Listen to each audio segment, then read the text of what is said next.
Shrimati Banna Chauhan ji. So India is home to the world's largest population of tribals who are scattered in the length and breadth of our country. They are marginalized, they are vulnerable to varied kind of impacts. And therefore, it is more than apt that the chair has decided, the House has decided to discuss the Ministry on Tribal Affairs and the issues concerned with that. And therefore, I share the feelings of Rijiju ji and I congratulate the House for having taken this up. So tribal people accounting to 8.6% of India's population face several issues and challenges, ranging from health and nutrition to lack of education, erosion of identity, alienation. They face fear of displacement, rehabilitation, unemployment, exploitation, non-implementation of FESA, and the list can just go on endlessly. In my limited time, sir, I wish to flag only 2 pointers, the limited time on education and health. So education in case of tribals is not only for economic development, but more so for building their inner strength in meeting new challenges of life. Education forms the basis of development and empowerment. And therefore, all efforts need to be made to increase the percentage of the educated amongst the tribals. So I wish to point out a few steps that the government, that the ministry needs to take in this behalf. We see that the population, the adult population staying in the Adivasi areas, the tribal areas, are not educated.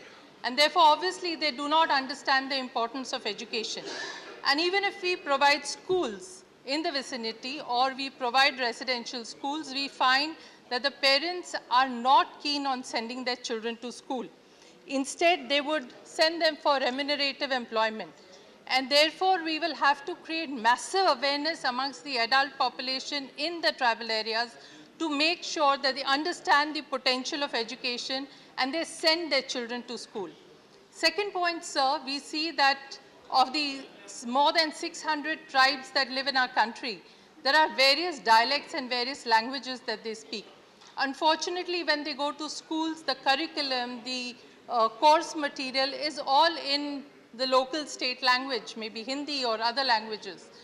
However, the Adivasi children, therefore, wean away from schools because maybe they find difficulty in understanding the language. And therefore, course material needs to be prepared, teachers need to be trained so that the children can be taught in the local language in their particular dialect.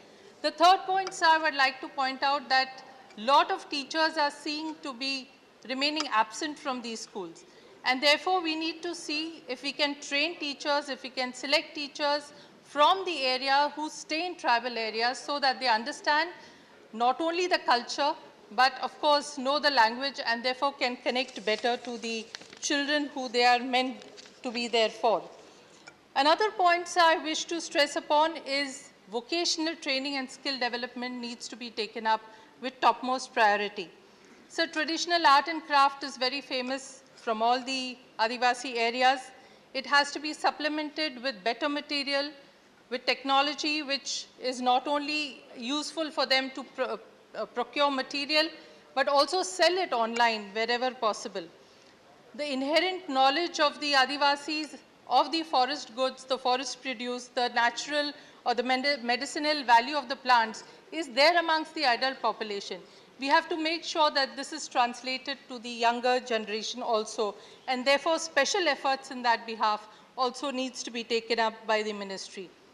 So my last point as far as the education is concerned is that a special effort needs to be taken by the ministry to develop leadership qualities in young men and women.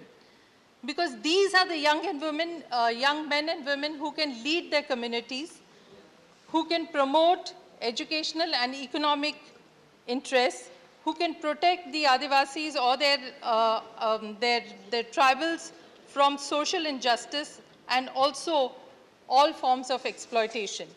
So coming to the health component, we all agree that tribal communities have poor health and the access to health care is very, very low. However, it is saddening to see that there is no reliable data which is available on the tribal health. I don't know how the ministry has not, or how this government has not felt the need when they talk about technology, when they talk about data collection. How is it that they have not been able to collect data? We may have made mistakes, but now at least if after 2014 everything is changing in this country, then I think that also should have been taken up with right earnest. So the reliable data has to be done, have to be put on record. There are no comprehensive policies that meet the need, and therefore there is no application of mind in that behalf. My second point in this behalf is, sir, that tribal healthcare in our country usually falls within the ambit of rural healthcare.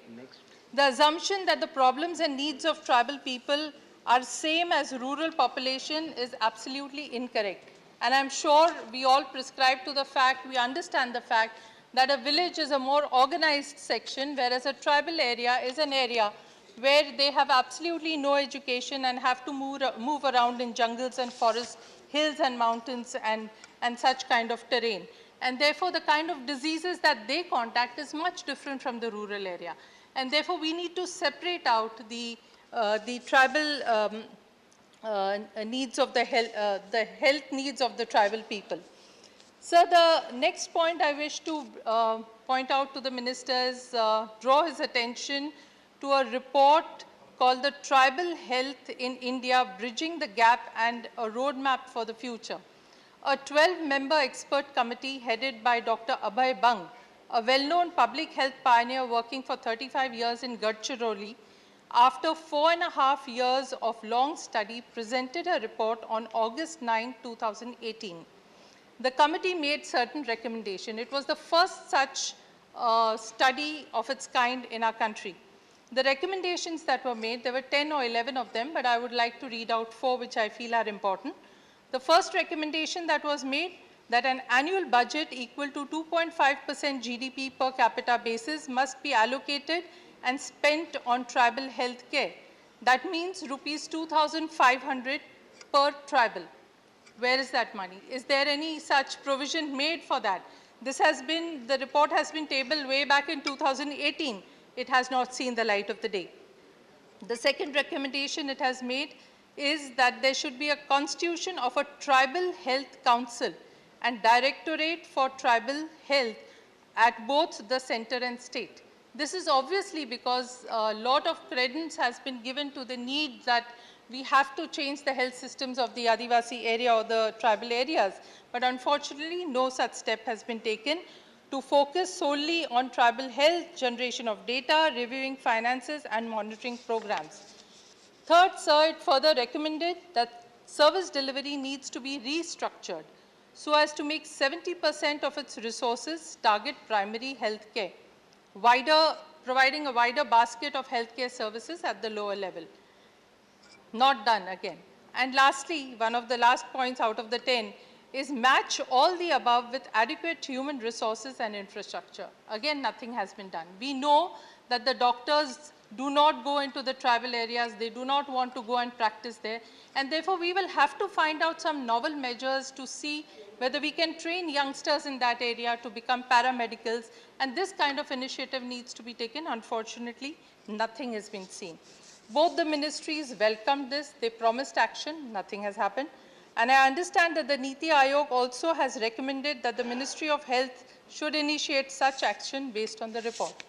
I wish to draw the attention of the House and the Honorable Minister that in 2020, that is 2 years after the report was tabled, Dr. Bang wrote to the then Minister for Health, Shri Harshvardhanji, and I quote, "During these 2 years, an estimated 1.5 million tribal people have died, while other problems like malaria, malnutrition, pneumonia, diarrhea, tuberculosis, and snake bites continue to take the lives of tribal people. The ongoing COVID-19 epidemic may create havoc, as the tribal people might be particularly vulnerable due to lack of health care." This was an important intervention from a person who had prepared a detailed report. The response was, and I quote, "Due action will be initiated." This was in 2020. We are in 2022. There has been a budget. We are talking about tribal affairs being topmost priority of this government. What has happened to this report? Has it seen the waste paper basket? That is what I wish to ask. Thank you, sir. Thank you, Vandana ji. Now, the next speaker, Shri Sameer Oron.